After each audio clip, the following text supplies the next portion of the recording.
Hello friend, स्वागत है आपका अपने चैनल रिद्धिमा विश्वास में। आज हम लाए हैं जो वीडियो, उसकी कहानी है आलस की कीमत। सोहन, माँ तुम्हें पता है इतनी धूप में पहले एक बार मैं खाना दे के गया था, आकर कितना बीमार पड़ गया था। तुम ही चली जाना, मैं तो सोने जा रहा हूँ। सुमित्रा को बहुत गुस्सा आया। इससे पहले वह कुछ कहती, सोहन तेजी से अपने कमरे में जाकर सो गया। सुमित्रा खाना लेकर खेत पर पहुंची। कबीरदास बहुत मेहनत से खेत जोत रहे थे।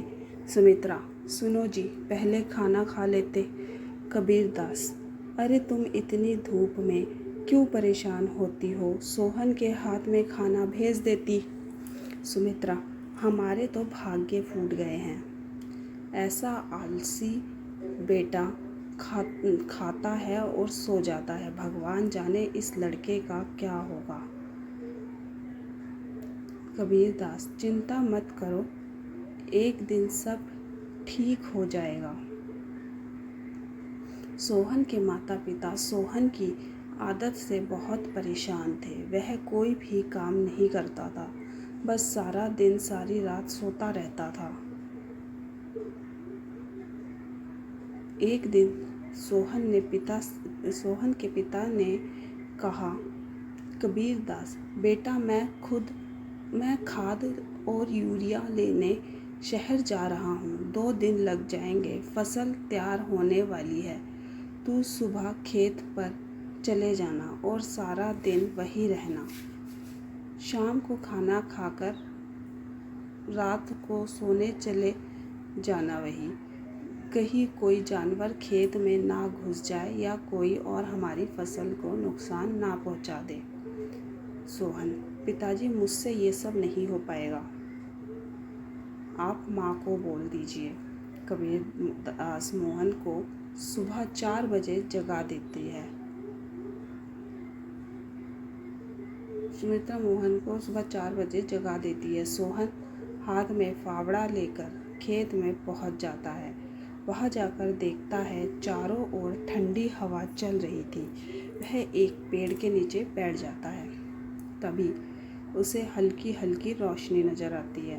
पूरा खेत लाल रोशन से भर जाता है। सोहन ने यह सब पहली बार देखा था। वह आश्चर्य से सब देखता रहा। कुछ ही देर में सूरज उगने लगा। यह देखकर सोहन को बहुत आश्चर्य हुआ।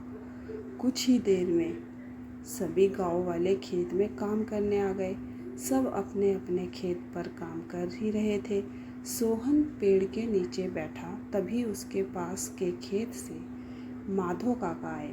सब नालायक, खेत की देखभाल आदमियों का काम होता है। अगर मुझे पता लगा तू खेत पर नहीं गया या फसल को नुकसान हो गया तो तेरी खैर नहीं। कुछ ही देर में सभी गांव वाले खेत में काम करने आ गए। सब अपने अपने खेत पे काम कर रहे थे। सोहन पेड़ के नीचे बैठा था। तभी उसके पास के खेत से माधो काका आए। माधो काका, सोहन, मेरे खेत में पानी लग गया, अब तू अपने खेत में पानी काट ले। सोहन, काका मुझे तो पता नहीं, ये सब तो पिताजी ने मुझे कभी बताया नहीं। माधव काका, बेटा कभी पिता के साथ खेत पर आया तो तुझे पता होगा ना। माधव काका ने अपने बेटे को बुलाकर पानी सोहन के खेत की ओर कर दिया। माधव काका, अब पूरा खेत भर जाए तो हमें बता देना।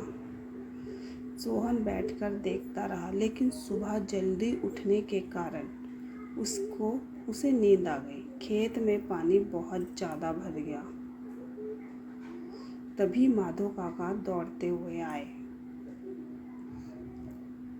माधो काका, नालायक, यहाँ सोने आया था, अपने पिता की सारी मेहनत बर्बाद कर दी, सारी फसल नष्ट हो गई।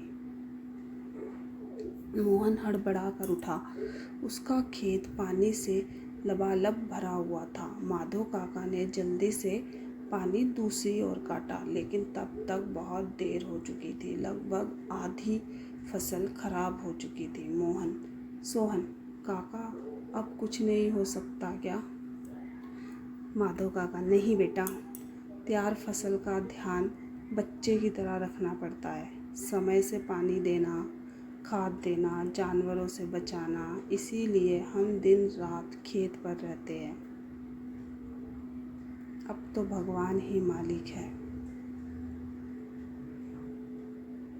सोहन पेड़ के नीचे बैठा रोता रहा।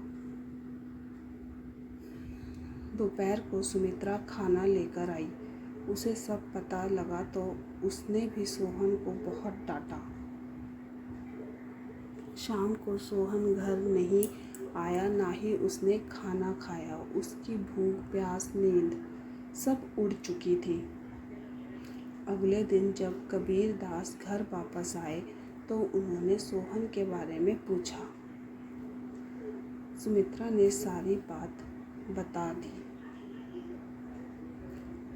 कबीर दास सब छोड़कर दौड़ते हुए खेत पर पहुंचे। उन्होंने देखा मोहन पेड़ के नीचे बैठा रो रहा था। आधी फसल खराब हो चुकी थी। मोहन, पिताजी मुझे माफ़ कर दीजिए।